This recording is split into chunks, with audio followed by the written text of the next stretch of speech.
اس سے پہلے 1948 میں رادا کرشنن کمیشن تھا، تو رادا کرشنن کمیشن ہو، کوٹھاری کمیشن ہو، 86 کی پالیسی ہو، 2020 کی پالیسی ہو، اور کتنی پالیسیاں ہوں، سب میں تعلیم کے لوگوں کے لیے تعلیم کو اہمیت کے سب نے مانا ہے، مانتے ہیں۔ 3 چیزیں جب ہم تعلیم کے بعد کیا سمجھتے ہیں لوگ تعلیم؟ یہی ہے کہ ہم جو کچھ ہمارے پاس علم ہے ہم دوسروں تک پہنچا دیں، یا جو کچھ ہم نے علم پیچھے سے حاصل کیا ہے اس کو دوسروں تک پہنچا دیں، یگا جنریشن کو، نئی جنریشن کو پہنچا دیں۔ اس کے لیے مدرسے، تعلیمی ادارے، اسکول کالج کے باضابطہ نظام قائم کر دیں، یا گھر میں بیٹھ کے کر کے کوئی پڑھا دیں، کوئی بھی نظام قائم کر دیں۔ یہ ہم تعلیم کہتے ہیں کہ یہی چیز ہمارے ذہن میں آتی ہے۔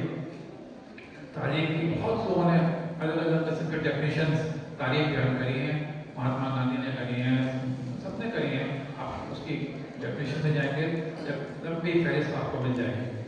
لیکن جب 3 چیزیں آج کے دور میں سب سے زیادہ اس پہ زور دیا جا رہا ہے، تو یہ ہے، میں سب چیزوں کو چھوڑتے ہوئے ایک چیز کی طرف توجہ کرتا ہوں کہ ایسی معیاری تعلیم ہو کہ ہندوستان وشو گرو بن جائے، وشو گرو، اور وہ تعلیم ہم کو ایک اچھا شہری بنائے، ایسا ہندوستانی بنائے جو ہندوستان کی کلچر کو، تہذیب کو فروغ دے، ہندوستان پہ فخر کرے۔ اور یہ سب نئی ایجوکیشن پالیسی میں لکھا ہوا ہے، اس کے ویژن میں، مشن میں، آبجیکٹس میں لکھا ہوا ہے، اور اس کے لیے پورا انہوں نے ایک ڈھانچہ ہمارے پیش کیا ہے۔ ایک چیز جو سب لوگ مانتے ہیں، سارے ماہر تعلیم مانتے ہیں کہ معیاری تعلیم سب کو ملنی چاہیے۔ یہ نہیں کہ معیاری تعلیم خواجہ شاہد کو مل جائے اور عبدالرشید صاحب کو نہ ملے، یا جو آسام میں رہ رہے ہیں ان کو نہ ملے، یا جو گاؤں میں رہ رہے ہیں ان کو نہ ملے، جو شہر میں رہ رہے ہیں ان کو مل جائے، یا لڑکیوں کو نہ ملے، لڑکوں کو مل جائے۔ تو معیاری تعلیم کی جو ہے ایکسس جو ہے وہ سب کو ہونی چاہیے، اور سب کو سمان تک ایکوٹی، برابر کی تعلیم ہونی چاہیے، اور سب کی کوالٹی ایسی ہونی چاہیے۔ تو ایسا نہیں ہے کہ میرے اسکول میں کوالٹی تو جو لوگ 1 لاکھ روپے دے کے پڑھا رہے ہیں ان کی کوالٹی اچھی ہونی چاہیے، جو لوگ بچے 47 اسکول پڑھا رہے ہیں ان کی کوالٹی کم ہوتی ہے۔ تو ایکوٹی، ایکسس اینڈ کوالٹی، یہ سب مانتے ہیں۔ اسی پہ ہمیں توجہ کرنی ہے اپنے اداروں کو، ہم بھی اس پر کاربن ہونا ہے ہمیں۔ ہم لوگ یہی میسج لے کر جاتے ہیں، اب کوالٹی کیسے حاصل کریں؟ کوالٹی حاصل کرنے کے اپنے طریقے آپ سب لوگ چن سکتے ہیں۔ ہر طالب علم اپنا چن سکتا ہے کہ مجھے ڈاکٹر بننا ہے، انجینئر بننا ہے، مجھے وکیل بننا ہے، میں یہ معیار حاصل کروں گا، میں جج بنوں گا۔ ہر ادارہ اپنے طے کر سکتا ہے۔ تو اس کوالٹی کے ہمیں کچھ معیار طے کرنے ہوں گے، جس کو اگر ہم کہہ سکتے ہیں کہ ہم جو دے رہے ہیں، وہ لرننگ جو دے رہے ہیں اس کا آؤٹ کم کیا ہوگا، وہ معیار طے کریے کہ ہم جو تعلیم دے رہے ہیں کہ ہمارا بچہ 4 سال 5 سال یہاں پڑھ کے نکلے گا یا بچی نکلے گی تو کیا لے کے جائے گی اپنے ہاتھ میں، کس معیار سے جائے گی، وہ معیار کیا ہوگا؟ آج کی تاریخ میں کووڈ کے بعد جتنی بھی رپورٹیں آئی ہیں، جتنی بھی سرکار کی آئی ہیں، NGOs کی آئی ہیں، بین الاقوامی رپورٹس آئی ہیں، میکنزی کی رپورٹ آئی ہے، سب نے یہ کہا ہے کہ کووڈ کے بعد جو لرننگ ہوئی ہے اس میں کمی ہو گئی۔ اتنی بھی آن لائن پڑھائی ہوئی ہے، آن لائن پڑھائی کے میں خلاف نہیں ہوں، مجبوری تھی کرنا ہے، اور آنے والا وقت وہی ہے آن لائن پڑھائی کا، ہائبرڈ موڈ میں پڑھائی ہونے کا وقت آ رہا ہے۔